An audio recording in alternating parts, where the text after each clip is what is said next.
Hello, and welcome to Family Folktales from the Nashville Public Library. I'm Susan Poulter, a librarian at the main library. Today I'll be reading The Adventures of Haroun-al-Raschid, Caliph of Bagdad, the story of the Blind Baba-Abdalla, and the story of Sidi-Nouman. This is part 12 of our stories from the Arabian Nights Entertainments, selected and edited by Andrew Lang.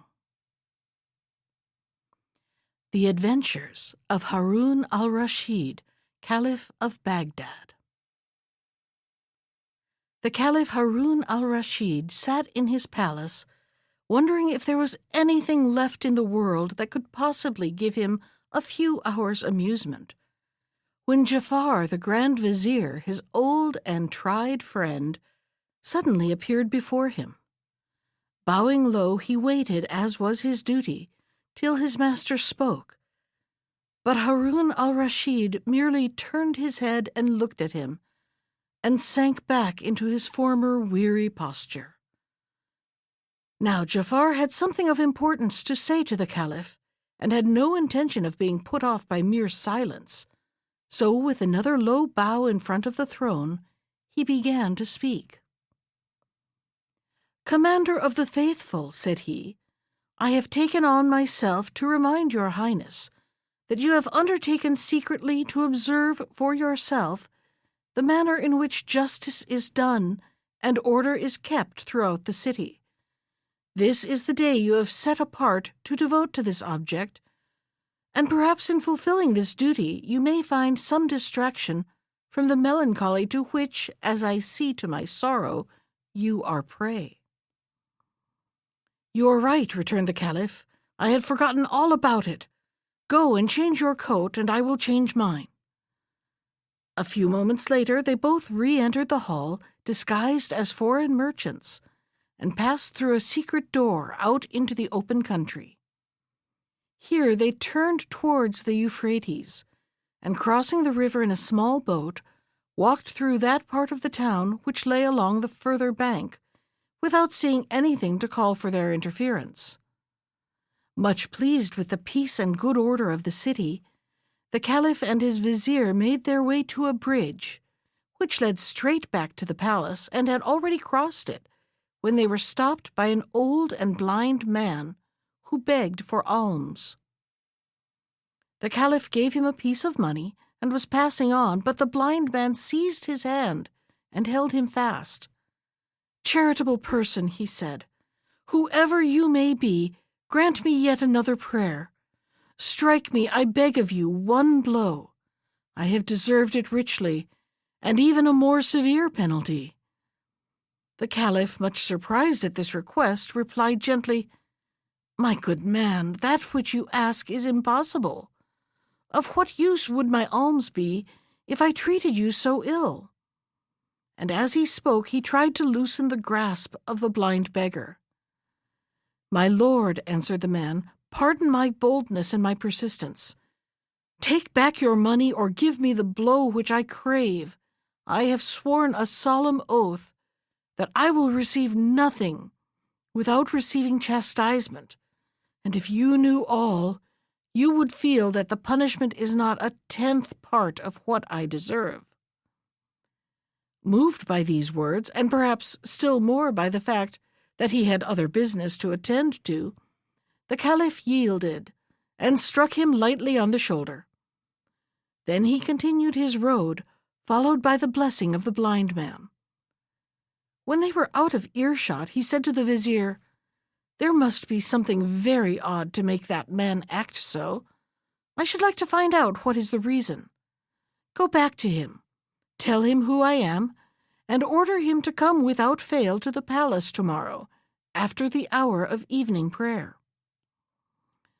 So the Grand Vizier went back to the bridge, gave the blind beggar first a piece of money and then a blow, delivered the Caliph's message, and rejoined his master. They passed on towards the palace, but walking through a square they came upon a crowd watching a young and well-dressed man who was urging a horse at full speed round the open space. using at the same time his spurs and whip so unmercifully that the animal was all covered with foam and blood. The Caliph, astonished at this proceeding, inquired of a passer-by what it all meant, but no one could tell him anything, except that every day at the same hour the same thing took place. Still wondering, he passed on, and for the moment had to content himself with telling the vizier to command the horseman also to appear before him at the same time as the blind man. The next day, after evening prayer, the Caliph entered the hall and was followed by the vizier, bringing with him the 2 men of whom we have spoken, and a third with whom we have nothing to do. They all bowed themselves low before the throne, and then the Caliph bade them rise and asked the blind man his name. "Baba-Abdalla, your Highness," said he. "Baba-Abdalla," returned the Caliph, "your way of asking alms yesterday seemed to me so strange that I almost commanded you then and there to cease from causing such a public scandal. But I have sent for you to inquire what was your motive in making such a curious vow. When I know the reason, I shall be able to judge whether you can be permitted to continue to practice it, for I cannot help thinking that it sets a very bad example to others. Tell me, therefore, the whole truth, and conceal nothing." These words troubled the heart of Baba-Abdalla, who prostrated himself at the feet of the Caliph.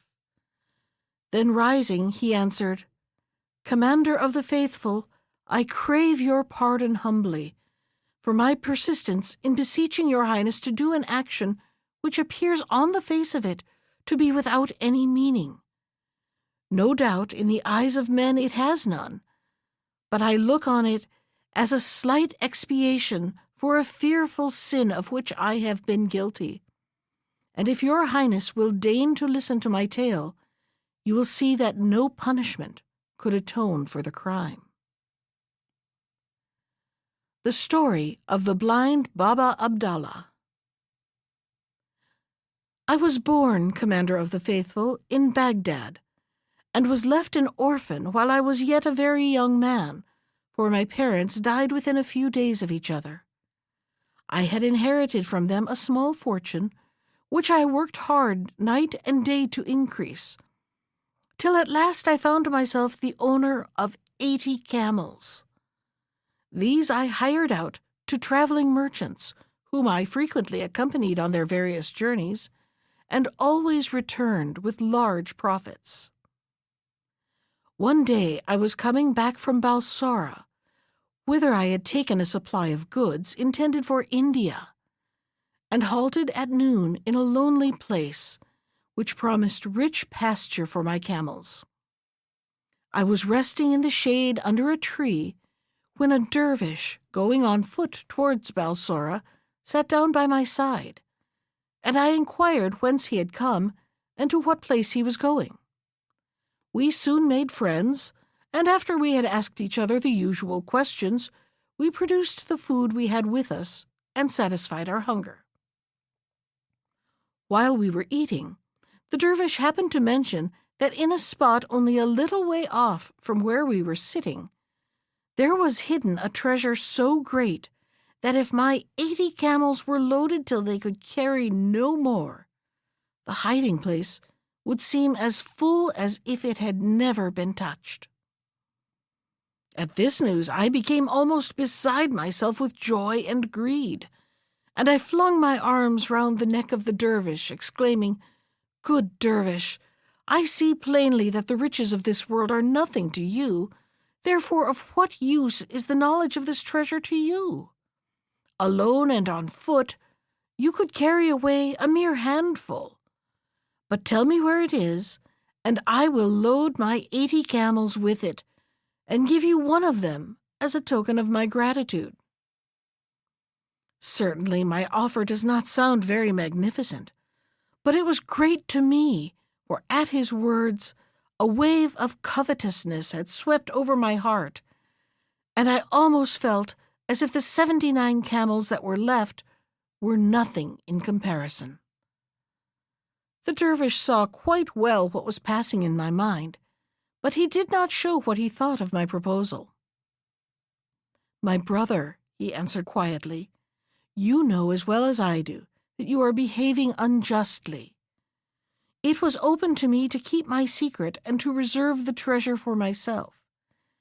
But the fact that I have told you of its existence shows that I had confidence in you, and that I hoped to earn your gratitude forever by making your fortune as well as mine. But before I reveal to you the secret of the treasure, you must swear that, after we have loaded the camels with as much as they can carry, you will give half to me, and let us go our own ways. I think you will see that this is fair, for if you present me with 40 camels, I, on my side, will give you the means of buying 1,000 more." I could not, of course, deny that what the dervish said was perfectly reasonable. But in spite of that, the thought that the dervish would be as rich as I was unbearable to me. Still, there was no use in discussing the matter, and I had to accept his conditions or bewail to the end of my life the loss of immense wealth.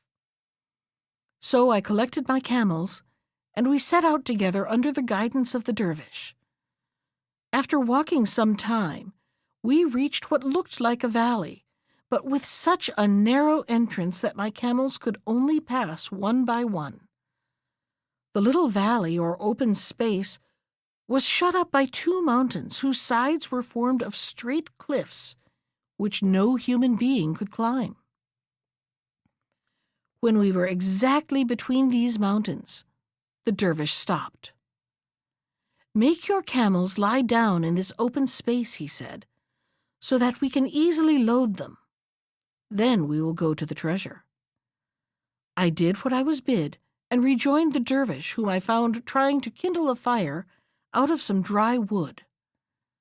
As soon as it was alight, he threw on it a handful of perfumes, and pronounced a few words that I did not understand, and immediately a thick column of smoke rose high into the air. He separated the smoke into 2 columns, and then I saw a rock, which stood like a pillar between the 2 mountains, slowly open, and a splendid palace appear within. But, Commander of the Faithful, the love of gold had taken such possession of my heart that I could not even stop to examine the riches, but fell upon the first pile of gold within my reach, and began to heap it into a sack that I had brought with me. The dervish likewise set to work, but I soon noticed that he confined himself to collecting precious stones, and I felt I should be wise to follow his example. At length the camels were loaded with as much as they could carry, and nothing remained but to seal up the treasure and go our ways. Before, however, this was done, the dervish went up to a great golden vase, beautifully chased, and took from it a small wooden box, which he hid in the bosom of his dress, merely saying that it contained a special kind of ointment. Then he once more kindled the fire, threw on the perfume, and murmured the unknown spell, and the rock closed and stood whole as before. The next thing was to divide the camels and to charge them with the treasure, after which we each took command of our own and marched out of the valley, till we reached the place in the high road where the routes diverge, and then we parted, the dervish going towards Balsora, and I to Baghdad. We embraced each other tenderly, and I poured out my gratitude for the honor he had done me in singling me out for this great wealth, and having said a hearty farewell, we turned our backs and hastened after our camels. I had hardly come up with mine when the demon of envy filled my soul. "What does a dervish want with riches like that?" I said to myself. "He alone has the secret of the treasure and can always get as much as he wants." And I halted my camels by the roadside and ran back after him. I was a quick runner, and it did not take me very long to come up with him. "My brother," I exclaimed as soon as I could speak, "almost at the moment of our leave-taking, a reflection occurred to me, which is perhaps new to you. You are a dervish by profession, and live a very quiet life, only caring to do good, and careless of the things of this world. You do not realize the burden that you lay upon yourself when you gather into your hands such great wealth, besides the fact that no one who is not accustomed to camels from his birth can ever manage the stubborn beasts. If you are wise, you will not encumber yourself with more than 30, and you will find those trouble enough." "You are right," replied the dervish, who understood me quite well, but did not wish to fight the matter. "I confess that I had not thought about it. Choose any 10 you like and drive them before you." I selected 10 of the best camels, and we proceeded along the road to rejoin those that I had left behind. I had got what I wanted, but I found the dervish so easy to deal with that I rather regretted I had not asked for 10 more. I looked back. He had only gone a few paces, and I called after him. "My brother," I said, "I am unwilling to part from you without pointing out what I think you scarcely grasp. That large experience of camel driving is necessary to anybody who intends to keep together a troop of 30. In your own interest, I feel sure you would be much happier if you entrusted 10 more of them to me, for with my practice it is all one to me if I take 2 or 100. As before, the dervish made no difficulties, and I drove off my 10 camels in triumph, only leaving him with 20 for his share. I had now 60, and anyone might have imagined that I should be content.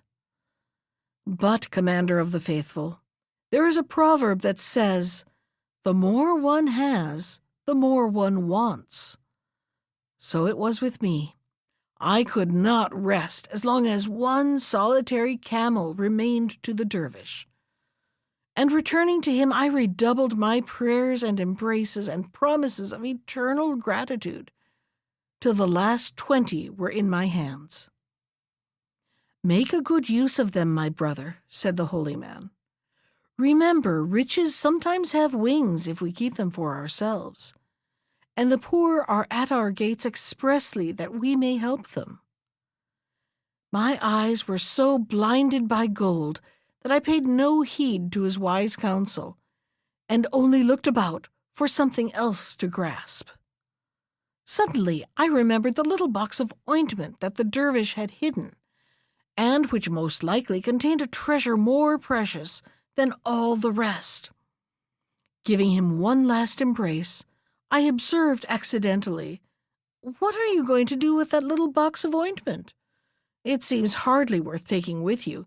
You might as well let me have it. And really, a dervish who has given up the world has no need of ointment.' Oh, if only he had refused my request! But then, supposing he had, I should have got possession of it by force, so great was the madness that had laid hold upon me. However, far from refusing it, the dervish at once held it out, saying gracefully, 'Take it, my friend, and if there is anything else I can do to make you happy, you must let me know.' Directly the box was in my hands, I wrenched off the cover. 'As you are so kind,' I said, 'tell me, I pray you, what are the virtues of this ointment?' 'They are most curious and interesting,' replied the dervish. 'If you apply a little of it to your left eye, you will behold in an instant all the treasures hidden in the bowels of the earth. But beware lest you touch your right eye with it, or your sight will be destroyed forever.' His words excited my curiosity to the highest pitch. 'Make trial on me, I implore you,' I cried, holding out the box to the dervish. 'You will know how to do it better than I. I am burning with impatience to test its charms.' The dervish took the box I had extended to him, and, bidding me shut my left eye, touched it gently with the ointment. When I opened it again, I saw spread out, as if it were before me, treasures of every kind and without number. But as all this time I had been obliged to keep my right eye closed, which was very fatiguing, I begged the dervish to apply the ointment to that eye also. "If you insist upon it, I will do it," answered the dervish. "But you must remember what I told you just now, that if it touches your right eye, you will become blind on the spot." Unluckily, in spite of my having proved the truth of the dervish's words in so many instances, I was firmly convinced that he was now keeping concealed from me some hidden and precious virtue of the ointment, so I turned a deaf ear to all he said. "My brother," I replied, smiling, "I see you are joking. It is not natural that the same ointment should have two such exactly opposite effects." "It is true all the same," answered the dervish, "and it would be well for you if you believed my word." But I would not believe, and, dazzled by the greed of avarice, I thought that if one eye could show me riches, the other might teach me how to get possession of them, and I continued to press the dervish to anoint my right eye, but this he resolutely declined to do. "After having conferred such benefits on you," said he, "I am loth indeed to work you such evil. Think what it is to be blind, and do not force me to do what you will repent as long as you live." It was of no use. "My brother," I said firmly, "pray say no more, but do what I ask. You have most generously responded to my wishes up to this time. Do not spoil my recollection of you for a thing of such little consequence. Let what will happen, I take it on my own head and will never reproach you." "Since you are determined upon it," he answered with a sigh, "there is no use talking."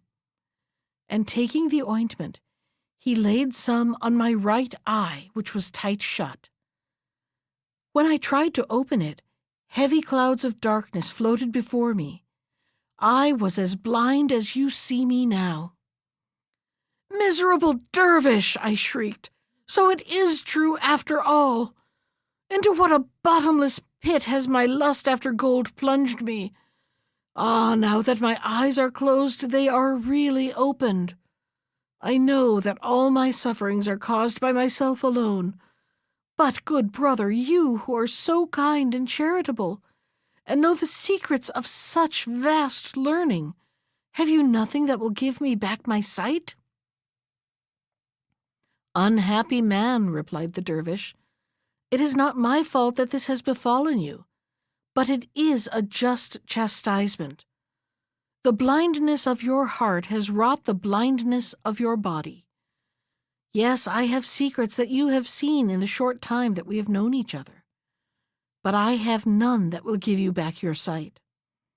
You have proved yourself unworthy of the riches that were given you. Now they have passed into my hands, whence they will flow into the hands of others less greedy and ungrateful than you." The dervish said no more and left me, speechless with shame and confusion, and so wretched that I stood rooted to the spot while he collected the 80 camels and proceeded on his way to Balsora. It was in vain that I entreated him not to leave me, but at least to take me within reach of the first passing caravan. He was deaf to my prayers and cries, and I should soon have been dead of hunger and misery if some merchants had not come along the track the following day and kindly brought me back to Baghdad. From a rich man I had in one moment become a beggar, and up to this time I have lived solely on the alms that have been bestowed on me. But in order to expiate the sin of avarice, which was my undoing, I oblige each passer-by to give me a blow. This, Commander of the Faithful, is my story." When the blind man had ended, the Caliph addressed him, Baba-Abdalla, truly your sin is great, but you have suffered enough. Henceforth, repent in private, for I will see that enough money is given you day by day for all your wants." At these words, Baba-Abdalla flung himself at the Caliph's feet and prayed that honor and happiness might be his portion forever. The Story of Sidi-Nouman. The Caliph Haroun-al-Raschid was much pleased with the tale of the blind man and the dervish, and when it was finished, he turned to the young man who had ill-treated his horse, and inquired his name also. The young man replied that he was called Sidi-Nouman. "Sidi-Nouman," observed the Caliph, "I have seen horses broken all my life long, and have even broken them myself. But I have never seen any horse broken in such a barbarous manner as by you yesterday. Everyone who looked on was indignant and blamed you loudly. As for myself, I was so angry that I was very nearly disclosing who I was and putting a stop to it at once. Still, you have not the air of a cruel man, and I would gladly believe that you did not act in this way without some reason. As I am told that it was not the first time, and indeed that every day you are seen to be flogging and spurring your horse, I wish to come to the bottom of the matter. But tell me the whole truth, and conceal nothing." Sidi-Nouman changed color as he heard these words, and his manner grew confused. But he saw plainly there was no help for it. So he prostrated himself before the throne of the Caliph and tried to obey, but the words stuck in his throat, and he remained silent. The Caliph, accustomed though he was to instant obedience, guessed something of what was passing in the young man's mind, and sought to put him at his ease. "Sidi-Nouman," he said, "do not think of me as the Caliph, but merely as a friend who would like to hear your story. If there is anything in it that you are afraid may offend me, take courage, for I pardon you beforehand. Speak then openly and without fear, as to one who knows and loves you." Reassured by the kindness of the Caliph, Sidi-Nouman at length began his tale. "Commander of the Faithful," said he, "dazzled though I am by the luster of your Highness's presence, I will do my best to satisfy your wishes. I am by no means perfect, but I am not naturally cruel, neither do I take pleasure in breaking the law. I admit that the treatment of my horse is calculated to give your Highness a bad opinion of me, and to set an evil example to others. Yet I have not chastised it without reason, and I have hopes that I shall be judged more worthy of pity than punishment. Commander of the Faithful, I will not trouble to describe my birth. It is not of sufficient distinction to deserve your Highness's attention. My ancestors were careful people, and I inherited enough money to enable me to live comfortably, though without show. Having therefore a modest fortune, the only thing wanting to my happiness was a wife who could return my affection. But this blessing I was not destined to get. For on the very day after my marriage, my bride began to try my patience in every way that was most hard to bear. Now, seeing that the customs of our land oblige us to marry without ever beholding the person with whom we are to pass our lives, a man has, of course, no right to complain as long as his wife is not absolutely repulsive or is not positively deformed. And whatever defects her body may have, pleasant ways and good behavior will go far to remedy them. The first time I saw my wife unveiled, when she had been brought to my house with the usual ceremonies, I was enchanted to find that I had not been deceived in regard to the account that had been given me of her beauty. I began my married life in high spirits and the best hopes of happiness. The following day a grand dinner was served to us, but as my wife did not appear, I ordered a servant to call her. Still she did not come, and I waited impatiently for some time. At last she entered the room, and we took our places at the table, and plates of rice were set before us. I ate mine, as was natural, with a spoon, but great was my surprise to notice that my wife, instead of doing the same, drew from her pocket a little case, from which she selected a long pin, and by the help of this pin conveyed her rice grain by grain to her mouth. "Amina," I exclaimed in astonishment, "is that the way you eat rice at home? And did you do it because your appetite was so small, or did you wish to count the grains so that you might never eat more than a certain number? If it was from economy, and you are anxious to teach me not to be wasteful, you have no cause for alarm. We shall never ruin ourselves in that way. Our fortune is large enough for all our needs. Therefore, dear Amina, do not seek to check yourself, but eat as much as you desire, as I do." In reply to my affectionate words, I expected a cheerful answer. Yet Amina said nothing at all, but continued to pick her rice as before, only at longer and longer intervals. And instead of trying the other dishes, all she did was to put every now and then a crumb of bread into her mouth that would not have made a meal for a sparrow.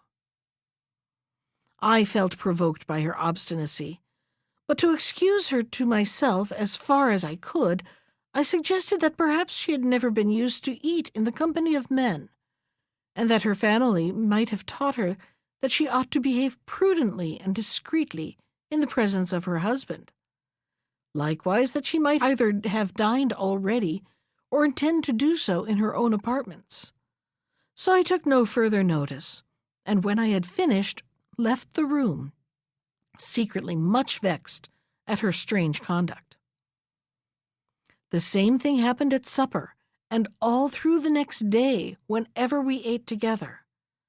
It was quite clear that no woman could live upon 2 or 3 breadcrumbs and a few grains of rice, and I determined to find out how and when she got food. I pretended not to pay attention to anything she did, in the hope that little by little she would get accustomed to me and become more friendly. But I soon saw that my expectations were quite in vain.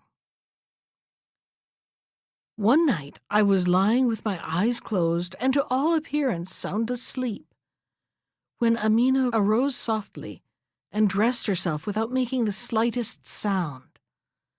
I could not imagine what she was going to do, and as my curiosity was great, I made up my mind to follow her.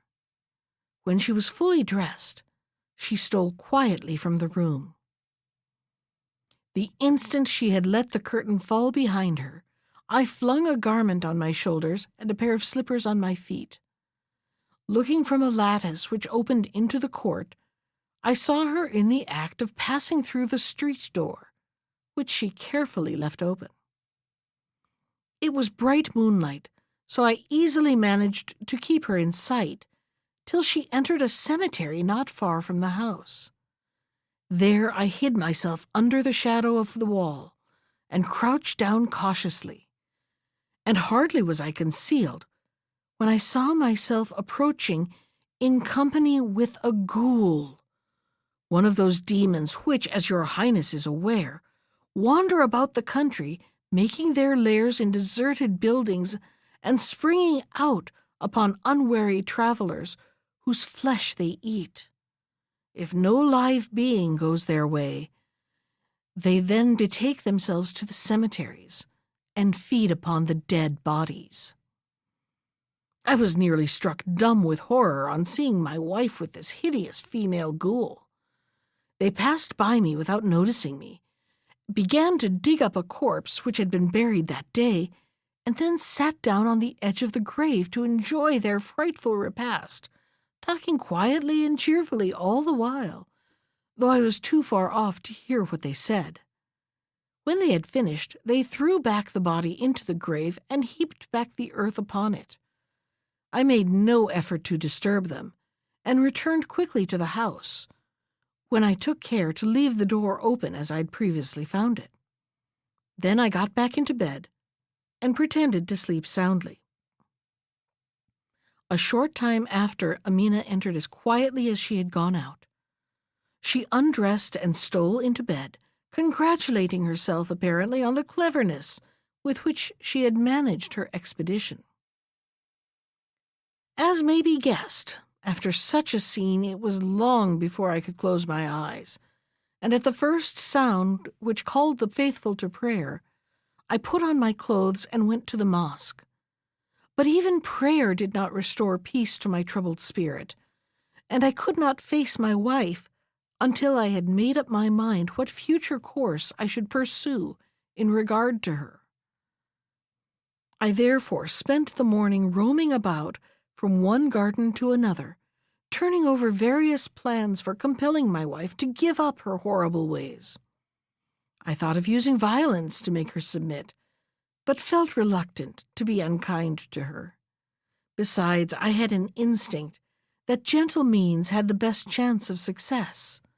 So, a little soothed, I turned towards home, which I reached about the hour of dinner.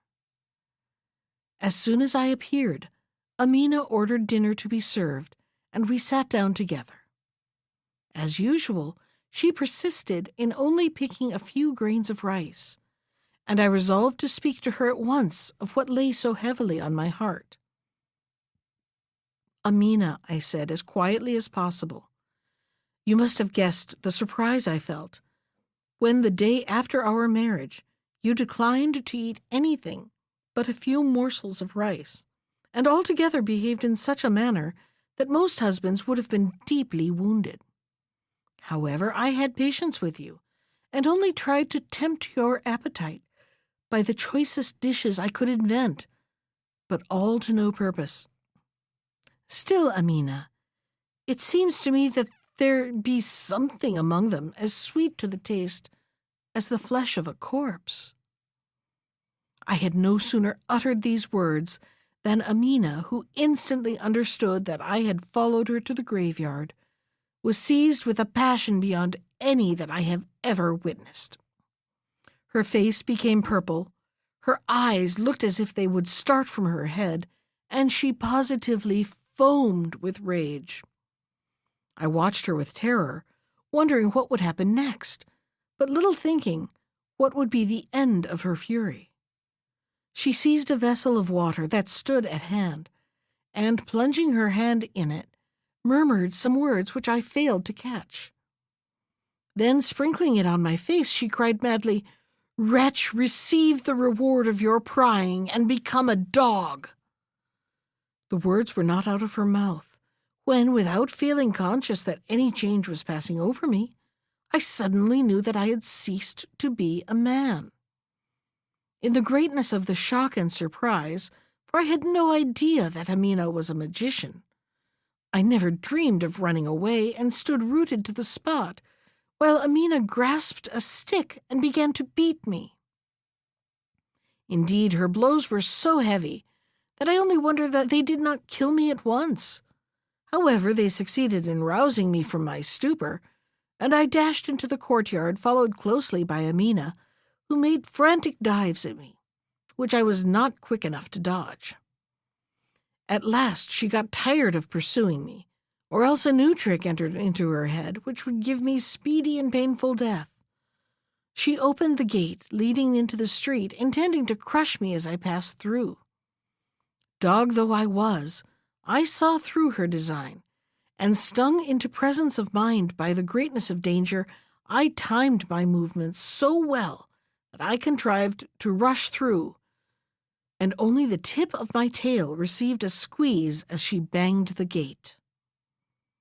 I was safe, but my tail hurt me horribly, and I yelped and howled so loud all along the streets that the other dogs came and attacked me, which made matters no better. In order to avoid them, I took refuge in a cook shop, where tongues and sheep's heads were sold. At first, the owner showed me great kindness and drove away the other dogs that were still at my heels, while I crept into the darkest corner. But though I was safe for the moment, I was not destined to remain long under his protection, for he was one of those who hold all dogs to be unclean, and that all the washing in the world will hardly purify you from their contact. So after my enemies had gone to seek other prey, he tried to lure me from my corner in order to force me into the street. But I refused to come out of my hole and spent the night in sleep, which I sorely needed after the pain inflicted on me by Amina.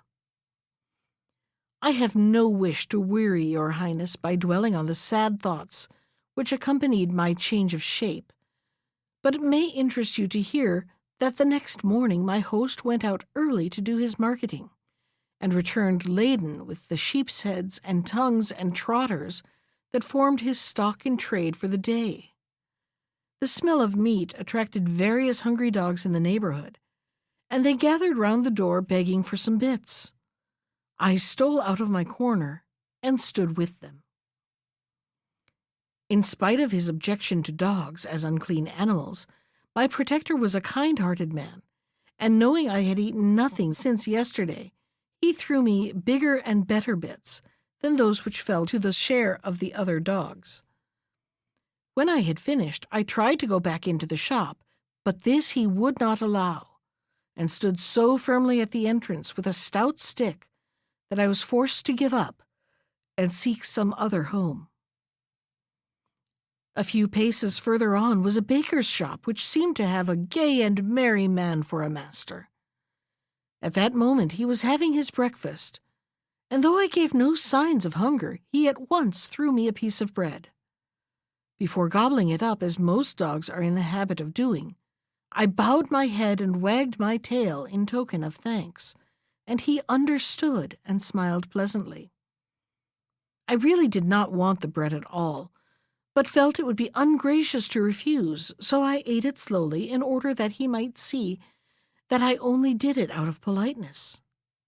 He understood this also, and seemed quite willing to let me stay in his shop, so I sat down with my face to the door to show that I only asked his protection. This he gave me, and indeed encouraged me to come into the house itself, giving me a corner where I might sleep without being in anybody's way. The kindness heaped on me by this excellent man was far greater than I could ever have expected. He was always affectionate in his manner of treating me, and I shared his breakfast, dinner, and supper, while, on my side, I gave him all the gratitude and attachment to which he had a right. I sat with my eyes fixed on him, and he never left the house without having me at his heels. And if it ever happened that when he was preparing to go out I was asleep and did not notice, he would call, "Rufus, Rufus," for that was the name he gave me. Some weeks passed in this way, when one day a woman came in to buy bread. In paying for it, she laid down several pieces of money, one of which was bad. The baker perceived this and declined to take it, demanding another in its place. The woman, for her part, refused to take it back, declaring it was perfectly good, but the baker would have nothing to do with it. "It is really such a bad imitation," he exclaimed at last, "that even my dog would not be taken in. Here, Rufus, Rufus!" And hearing his voice, I jumped onto the counter. The baker threw down the money before me and said, "Find out if there is a bad coin." I looked at each in turn, and then laid my paw on the false one, glancing at the same time at my master so as to point it out. The baker, who had of course been only in joke, was exceedingly surprised at my cleverness, and the woman, who was at last convinced that the man spoke the truth, produced another piece of money in its place. When she had gone, my master was so pleased that he told all of the neighbors what I had done, and made a great deal more of it than there really was. The neighbors very naturally declined to believe his story, and tried me several times with all the bad money they could collect together. But I never failed to stand the test triumphantly. Soon the shop was filled from morning till night with people who, on the pretense of buying bread, came to see if I was as clever as I was reported to be. The baker drove a roaring trade and admitted that I was worth my weight in gold to him. Of course, there were plenty who envied him his large custom, and many was the pitfall set for me, so that he never dared to let me out of his sight. One day a woman who had not been in the shop before came to ask for bread like the rest. As usual, I was lying on the counter, and she threw down 6 coins before me, one of which was false. I detected it at once and put my paw on it, looking as I did so at the woman. "Yes," she said, nodding her head, "you are quite right. That is the one." She stood gazing at me attentively for some time, then paid for the bread and left the shop, making a sign for me to follow her secretly. Now my thoughts were always running on some means of shaking off the spell laid on me, and noticing the way in which this woman had looked at me, the idea entered my head that perhaps she might have guessed what had happened, and in this I was not deceived. However, I let her go on a little way, and merely stood at the door watching her. She turned, and seeing that I was quite still, again beckoned to me. The baker all this while was busy with his oven, and had forgotten all about me, so I stole out softly and ran after the woman. When we came to her house, which was some distance off, she opened the door and then said to me, "Come in, come in. You'll never be sorry that you followed me." When I had entered, she fastened the door and took me into a large room, where a beautiful girl was working at a piece of embroidery. "My daughter," exclaimed my guide, "I have brought you the famous dog belonging to the baker which can tell good money from bad. You know that when I first heard of him, I told you I was sure he must really be a man, changed into a dog by magic. Today I went to the baker's to prove for myself the truth of the story, and persuaded the dog to follow me here. Now, what do you say?" "You are right, mother," replied the girl, and rising, she dipped her hand into a vessel of water. Then, sprinkling it over me, she said, "If you were born a dog, remain a dog.